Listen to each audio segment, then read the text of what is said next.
Countdown continues 26 days until the Great American Eclipse right across wave country. And wouldn't it be nice to get weather like we've had as of the past couple of days to be at play during that time period for the first week there, at least second week technically, of April?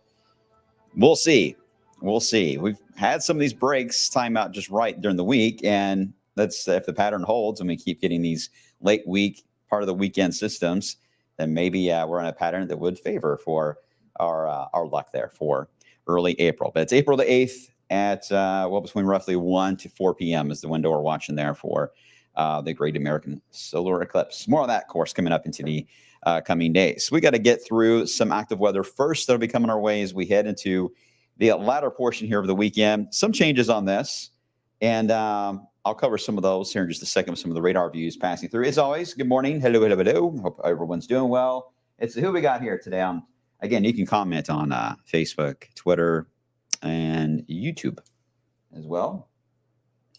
David Jean up in Carrollton. Hope you guys are doing well. Hello, Judy as well. Beautiful day in Kaminsky. Hi, Cheryl. Hope all is well there in Cheryl. Wendy, good morning. We're into Radcliffe and the Hardin County area. Appreciate that. Good morning, Dwayne.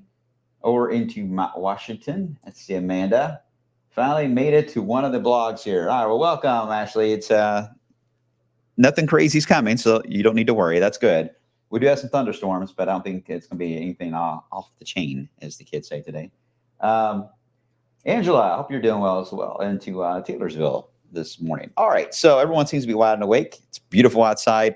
I tried to go out and I do want to mow, mainly because my allergies are so bad. I really didn't want to take the risk of mowing, so I just did weed eating, right? That's somewhat counts, to try to get at least some of the corners of the yard somewhat a little organized. And I always, sometimes I love the first walk through the yard in the spring season. And at the same time, I dread it because then I really see how much I've got to do and how much I've got to correct and fix since last fall. Or it probably was around all last summer and I got the last fall and you're like, you know what? I'll just get to it in spring. Type 2 if you've done that. Type 2 if you've been like, you know what? I'll just deal with that later. And that's probably true in anything in life, but certainly when it comes to the yard. I did notice several of my tulips are starting to sprout out of the ground. Of course, daffodils are blooming, as most are in the area, but the turtles are all out. So we got Michelle, Gary, and No Name, because I couldn't come up with a name, so I just named him No Name. So the three main turtles that are in the pond, the water turtles, not the tortoise, Harry, the water turtles are out and about in the yard yesterday, roaming around. They jumped back in the pond and took a nap for the day. And the koi are doing well, except two of my fish apparently had babies over the winter season. So that's the first time in 8 years that has happened. All right, anyway, enough about my wildlife of a yard. Let's get into the weather setup where we are watching, of course, some increasing clouds that have been passing through the area. The one thing that stands out on temperatures is that really are mild overall. I don't see these numbers moving a lot for the next couple of hours. We have some what we call debris clouds in the area, but the theme here today is for overachieving on highs. Why is that the case? Well, we can blame good old squirt. Because here's squirt that's over the area, that little small low pressure that I named a couple days ago, not looking very impressive, right? It's now moving into central Kentucky, and it's developed a few cumulus clouds, looks like down in southern Kentucky. That's about it. It's having a really tough job trying to get any moisture at all to work with for any shower activity. So the rain chance, it was already low. It's going to be lower for the afternoon. So this is good. This is going to buy us another bonus day. We'll have more passing clouds at times, but we will get temperatures easily into the 70s and perhaps mid-70s for this afternoon, which is going to feel fantastic. Now, what happens after that? Does that mean all the other systems coming our way are also going to fall apart? No, not necessarily. You can't really see too much of them out there, so let me get rid of the clouds. We're still looking at a two low pressure setup. One, that it's in the Midwest or in the upper plains at the moment. It's going to be tracking basically along I-70. That's the main one for our thunderstorm risk as we head into Thursday, especially any thunderstorm risk that will take us into severe limits. Looks to be across southern areas of Indiana. We'll watch that. The second low is down across areas of the southern Rockies. It will likely track right along I-40.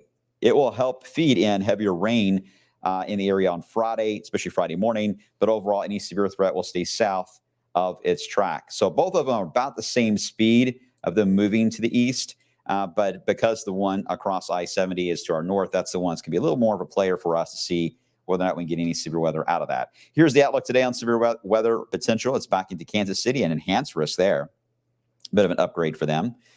We get into tomorrow. It's still mainly focused on the west central Indiana area, Illinois, Missouri, down into portions of the Ozarks. That's where your rough weather will be on severe. And notice the marginal did have a little more of a slant to the right. I like that because yesterday it was more up and down on 65, which looked odd when all the thunderstorm action showed everything racing in a southwest to northeast motion. So that's been adjusted. So that looks good. And I think marginal is fair with this kind of a setup.